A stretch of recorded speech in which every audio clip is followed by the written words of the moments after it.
അല്ല, ആത്മഹത്യയാണ്. അതായത് സ്കൂളിൽ നിന്ന് കിട്ടുന്ന ആ ഒരു പ്രഷർ ചെറിയ പ്രായത്തിൽ തന്നെ അവർക്ക് താങ്ങാൻ പറ്റാതെ വരികയും അവർ ആത്മഹത്യ അല്ലാതെ വേറൊരു വഴി അതിലില്ല എന്നുള്ളത് കണ്ടുപിടിച്ചിട്ട് അവർ ആത്മഹത്യ ചെയ്യുകയും ചെയ്യുന്ന സംഭവങ്ങളൊക്കെ കഴിഞ്ഞ ദിവസങ്ങളിലൊക്കെ നമ്മൾ കണ്ടതാണ്. കുട്ടികൾക്ക് മനക്കരുത്തില്ല എന്നുള്ളതാണ് ഇന്നത്തെ കാലത്ത് നമ്മൾ കാണുന്നത്. അതായത് ആരെങ്കിലും എന്തെങ്കിലും പറഞ്ഞു കഴിഞ്ഞാൽ തിരിച്ച് നിന്ന് അവരോട് പറയാനായിട്ട് കുട്ടികൾക്ക് ആവുന്നുമില്ല. അതോടൊപ്പം തന്നെ അത് വീട്ടിൽ വന്ന് വീട്ടുകാരോട് പറഞ്ഞാലും ആ കുട്ടികളുടെ മാനസികാവസ്ഥയൊന്നും ശരിയാവുന്നുമില്ല. അപ്പോൾ അങ്ങനെയുള്ള കുട്ടികളുടെ ഉള്ളിലുള്ള ഒരു സ്ട്രെസ്സ് അത് ഒരുപാടാണെന്നുള്ളത് നമുക്ക് എല്ലാവർക്കും അറിയാം. സ്കൂളിൽ പോകുന്ന അന്നു മുതൽ കുട്ടികൾ വീടെത്തുന്നത് വരെയും കുട്ടികൾക്ക് നല്ല സ്ട്രെസ്സാണുള്ളത്.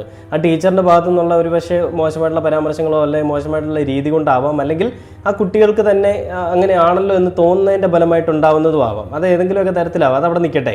അപ്പോൾ നമ്മുടെ ഇടതുപക്ഷ സർക്കാർ അതിന് കണ്ടെത്തിയൊരു മാർഗ്ഗം എന്ന് പറഞ്ഞു കഴിഞ്ഞാൽ വളരെ സ്വാഗതാർഹമായിട്ടുള്ള, അല്ലെങ്കിൽ നല്ലത് കണ്ടു കഴിഞ്ഞാൽ നല്ലതെന്ന് പറയാൻ നമുക്ക് എപ്പോഴും പറ്റണം. അങ്ങനെയുള്ളവരാണ്, അങ്ങനെ ശീലിച്ചവരാണ് നമ്മൾ മലയാളികൾ. അതുകൊണ്ട് തന്നെയും ഞാൻ പറയുകയാണ്, ഈ പറയുന്ന പിണറായി സർക്കാർ എടുത്തൊരു നിലപാടിനോട് അങ്ങേയറ്റം ബഹുമാനവും ആദരവും ഉണ്ട്. കാരണം